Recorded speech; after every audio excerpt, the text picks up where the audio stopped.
Yeah, but I was like, I never ever thought that would happen in my life. Never. Because you think to yourself, right, okay, well, maybe, just maybe, I might hit gold.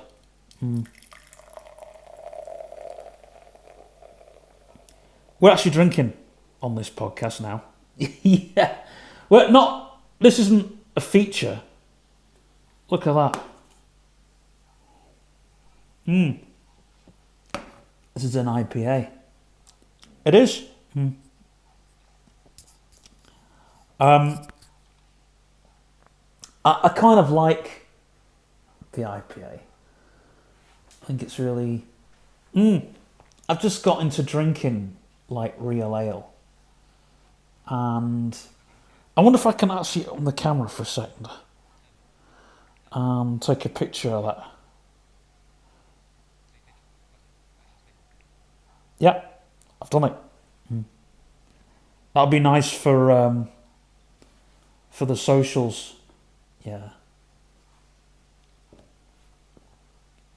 I think it would. What is that? Is that a... That's not a tablet, is it? No, do you know what it is? It's Mummy's blood pressure machine. Oh my goodness grief. It's the dreaded blood pressure machine. Don't have to be sat there looking at me while I'm drinking my pint. That's all I need. Yeah. My blood pressure going up by the frickin' minute.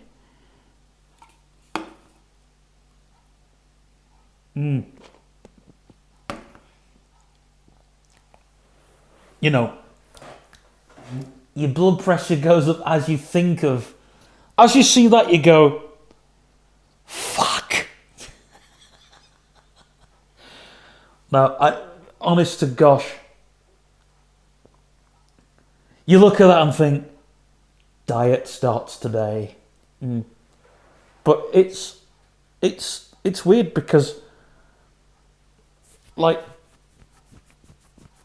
people kind of, like, I'm just thinking, like, yes, but things are so loud. In the way of food, but we're not going to talk about that. No, because we're going to talk about something greater.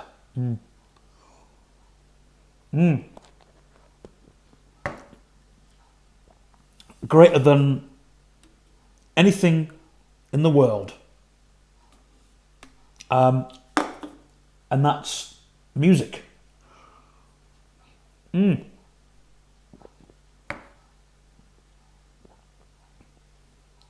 So,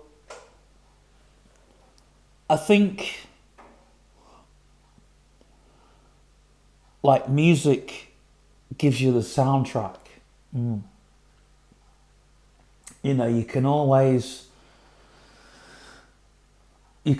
relate to where you heard your first song.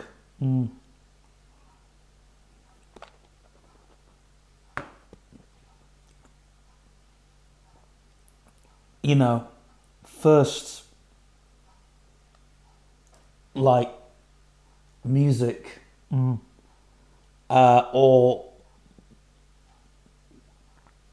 skateboarding or surfing or whatever. And a lot of that kind of points towards, like, music is, it's real, like, key. And I find,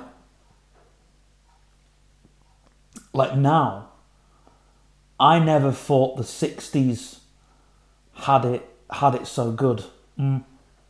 With the like, Northern Soul is very different to psytrance.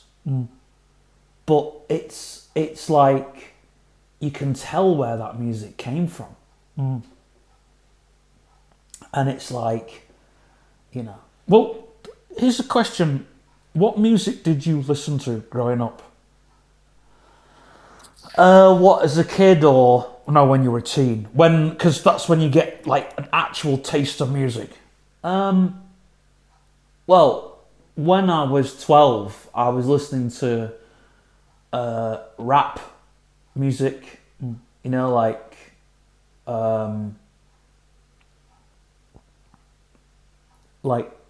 Bomb the Bass, and yeah, and Puff Daddy, and like underground hip hop.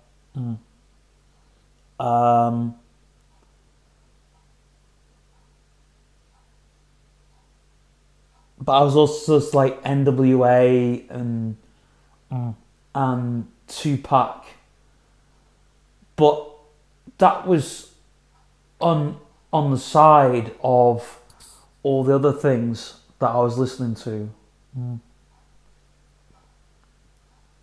I was also listening to sort of like 2000s rap.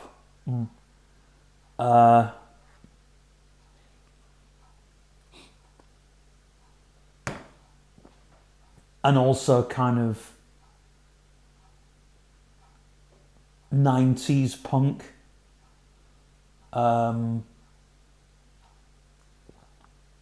You know, the kind of... Because when the 2000s came in, I think that was like the start of a new thing. You know, everybody was kind of... I don't know, like when Blink 182 kind of came around, that was a gentle FU to a lot of people in my mind. And then I was introduced to Limp Bizkit later on. I mean, there were bands like, there were like street punk bands, but I didn't get introduced to them till later on. And yeah, because you find, that's the thing, you find out that all the good stuff you don't listen to till later on. You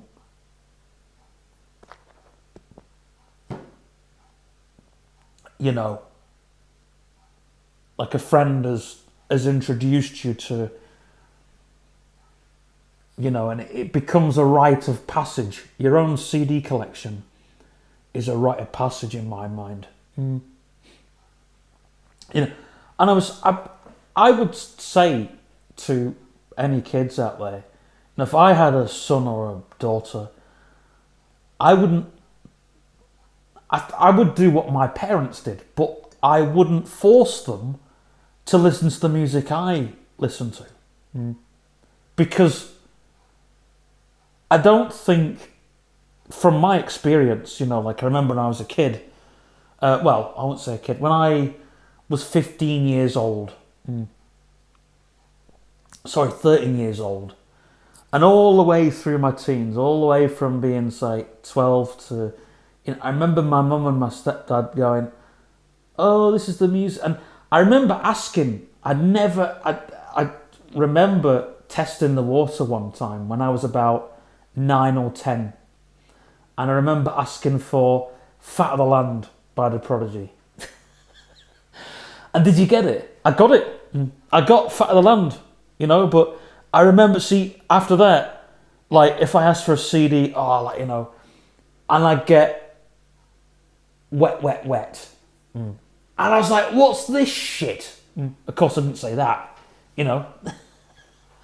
But I remember sitting there, I remember one Christmas, I'd asked for a certain artist.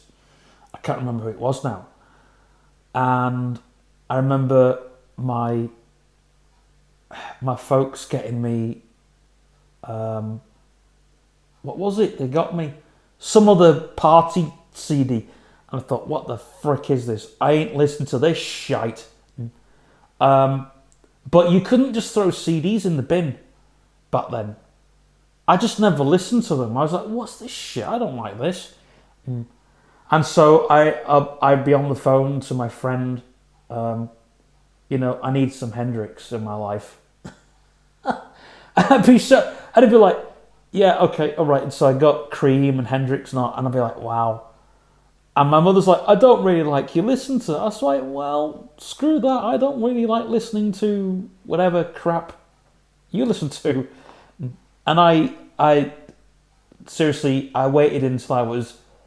You can't really say to your parents, I don't like this music till you're 15 years of age. You know, when you're 15 years of age, that's when your music shines out a bit more, I think. You know, and that's when they realise it's, oh, there's no point us saying that you can't listen to that because it's going to come in anyway. But that's the golden age. I'd rather kind of say to my kids, oh, don't you listen to that? To test the water. If I had kids, I'd be saying, I don't want this music in the house. To test the water to see if they would sneak it in.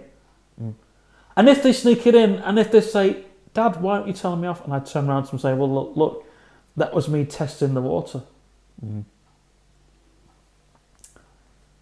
I think it was a very different age. Because when we were teenagers, the MP3 player boom happened. Yeah. And the Bluetooth boom.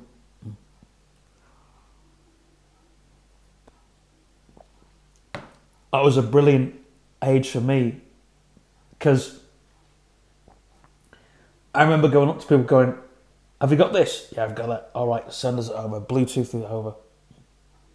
I remember one time in college, we crowded round one break time and we'd sent, I remember coming home with like 40 songs which I hadn't even listened to. And they were all on my hard drive with at the end of the day,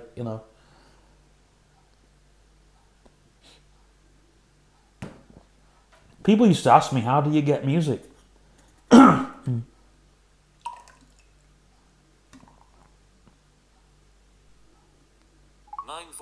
p.m. and 51 seconds. And I'd say, well, how do you get music? You get a good friend and you say, please can I have this? Have you got this? And they say, yeah, I've got it. But like you say, I think a music collection, that is a rite of passage to any kid. And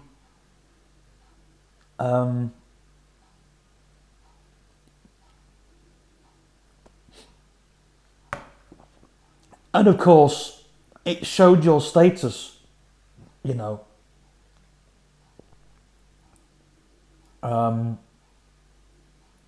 as well. I think as well, you knew if you were into this music, you were not just the coolest kid, you were the kid that knew most of the music.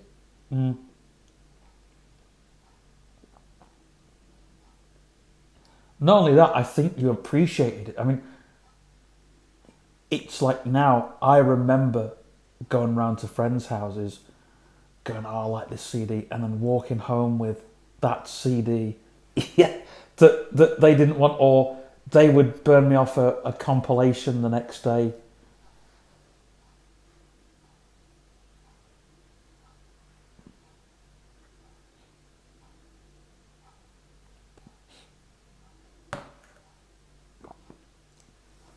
I remember, like,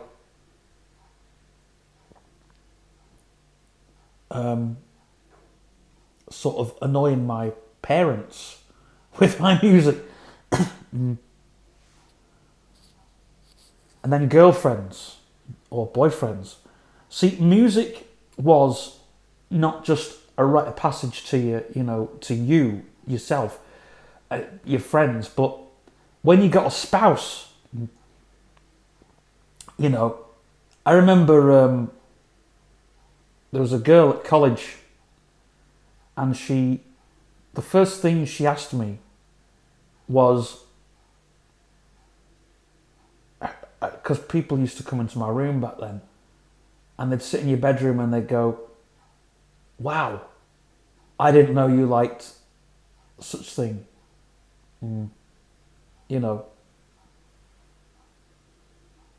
And then they'd burst into my room. "Here, I've got a CD. I don't want this anymore. Do you want it? It's a Charlotte CD. I don't listen to this music anymore." I'm like, "Oh, thanks." Yeah, that's how I ended up with a lot of CDs as well.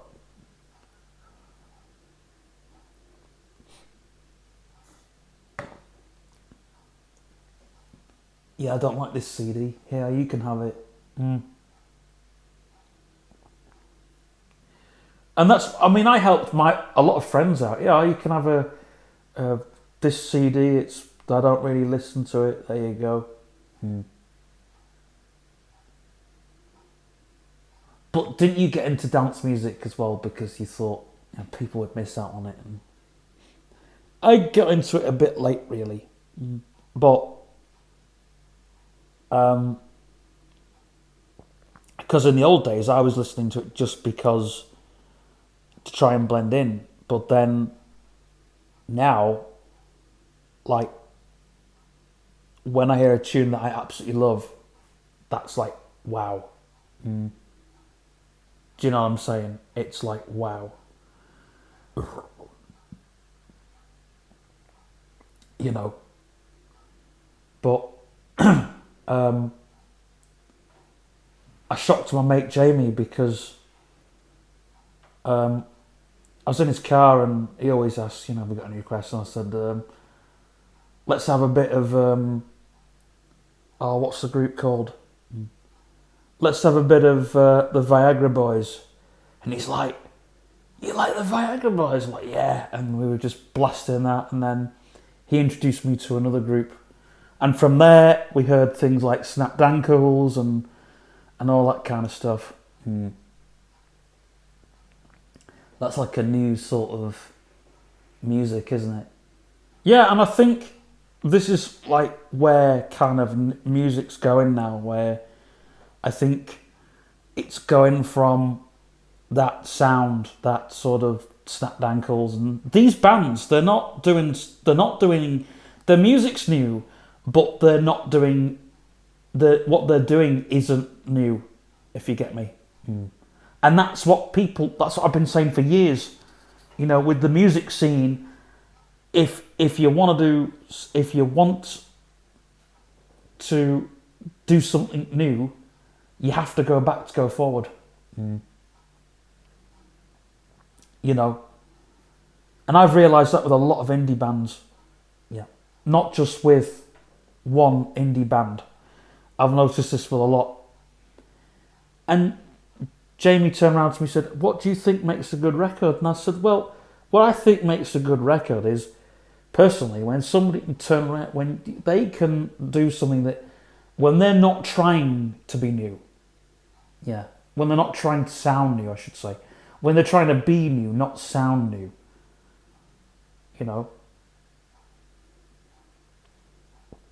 I mean, if you go back to 2010, when everybody wanted to sound like the Arctic Monkeys, they either wanted to sound like the Arctic Monkeys or they wanted to sound like Pendulum.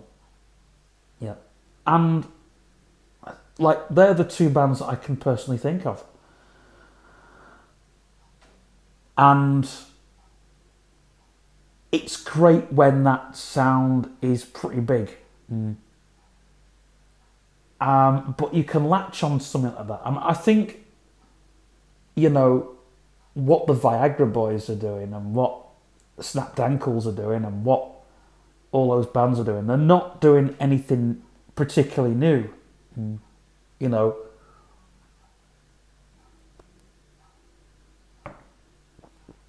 A lot of the stuff they're doing is, they're doing sort of something different. Yeah. And they're not realising that they're new, I think, is kind of the way to go about it. You know.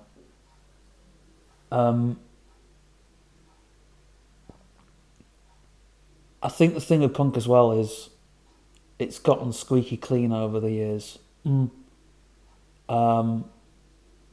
Which, like, street punk speaks to the pop punk fans and also speaks to the, you know, I mean, I remember where I was when I heard that shit, you know, and then I had stoner rock later on, but I was kind of a nobody. I was 17 years of age, or 18, I think I was 17, 18. And I didn't know what I wanted to be. I didn't know where I wanted to be. And I didn't fit in. You know, because I didn't want to go to college. I didn't want a desk job.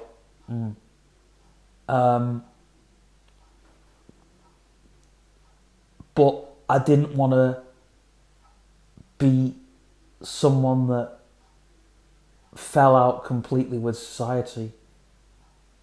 And so I sort of hung out with everybody and anybody. You know, I hung out with the skater kids. And I got jobs. You know, little jobs like washing cars and stuff like that. Because I was kipping on mates' couches. There was one time when I kipped on a park bench, but like, I had a skateboard and a backpack and no life. But it's an interesting time because I remember living with a guy in a camper van, and his name was, he was a guy called Diggs. He committed suicide over, like, stuff wasn't going well for him, we'll say that much. But he was very clever. And he said to me, why don't you just live off the campsite?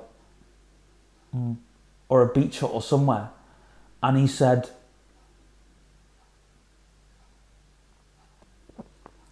make that life your own.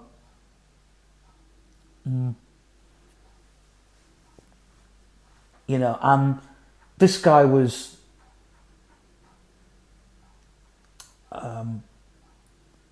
he was a hippie. He was like living the caravan life. I mean, he lived a different, he became a squatter. Adam knows him better than me. But he lived off trains. Yeah.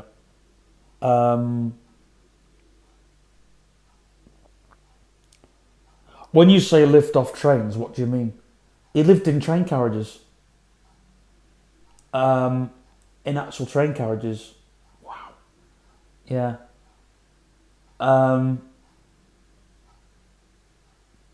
And he got a job on the railway because he was homeless and needed work. And then I think he kept to squatting because he didn't want to live, he didn't want to keep to one place. That was his idea. And then when there was a recession in 2010, there was a massive warehouse place that needed looking after. There were two places. And so he signed up to a scheme which isn't heard of now because I can't remember why. Oh, sorry, no, it's still going. And but him and a friend were asked to take on this warehouse, and his mate carried on living in there, but he left, went to look after other places, and and I think he went to live in churches. He looked after monasteries for a while, but his lifestyle was going a bit wacky and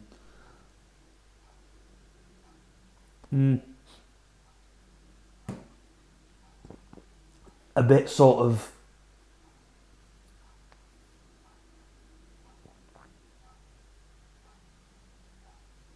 do you know what I mean? And that was the way he was going. Yeah. I think as well, I personally believe that home is where your heart is. Yeah. Quite. And I think people just can't find their feet.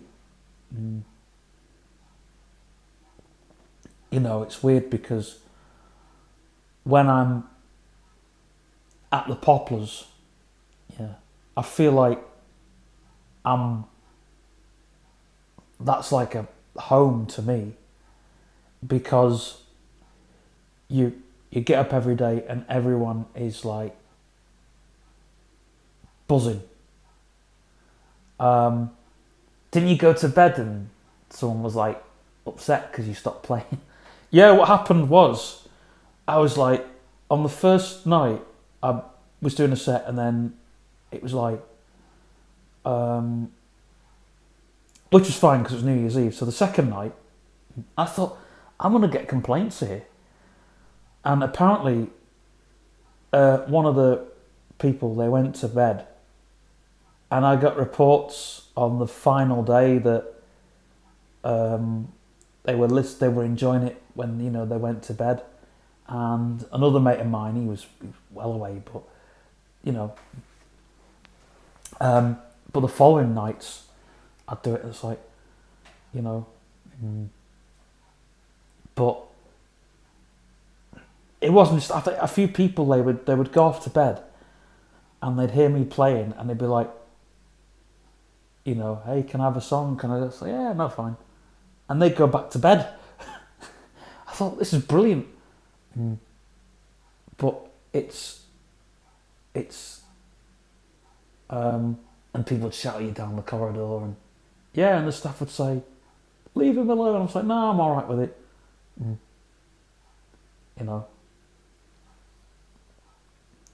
But they've got to remember that I came from the Henshaw's environment where we were all shouting at each other from down the corridor, and we've got a WhatsApp group which we do that same sort of thing. But it's if you've got someone that you're kind of quite friendly with and they're living down the corridor, it's great. I love it.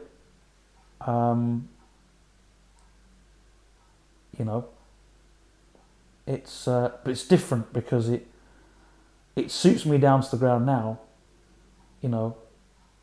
because if I want to chill with them, that's fine.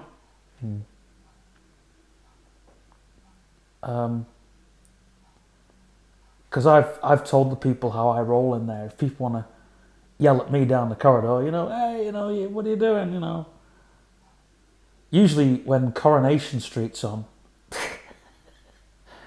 some will have it on the room, but I'll wander down the corridor into the lounge, sit down. Oh, Coronation Street's on.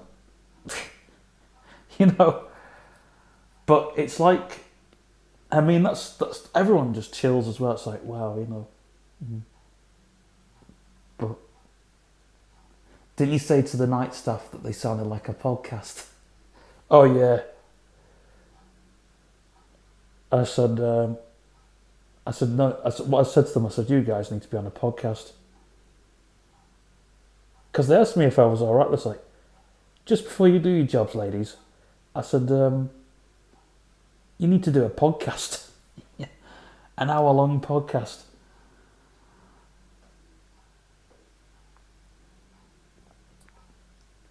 mean, I listen to a lot of rubbishy podcasts, but, you know, we're doing one right now. Yeah, we're doing one right now. We're doing a rubbishy podcast right now.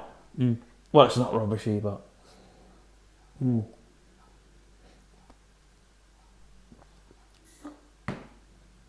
This beer is lovely.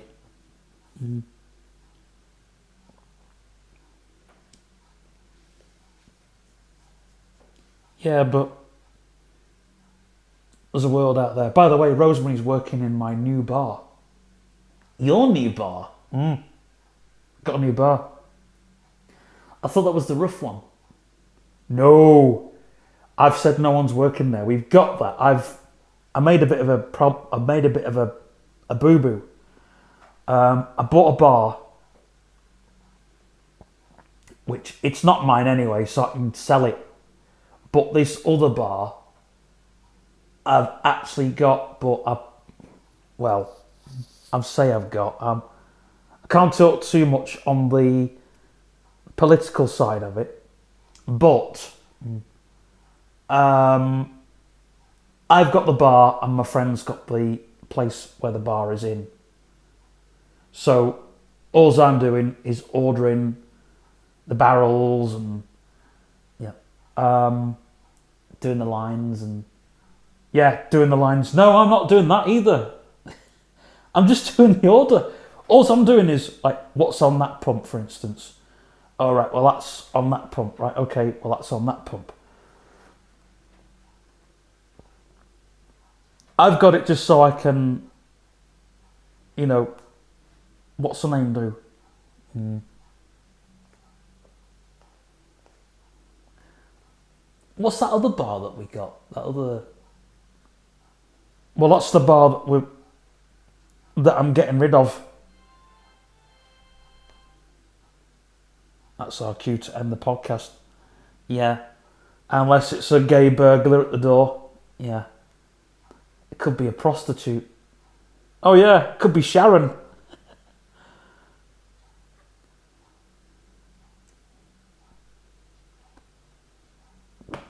Let's see if we get that again. Silence.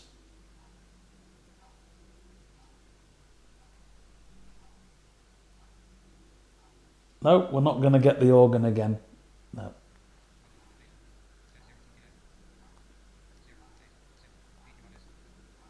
There we go.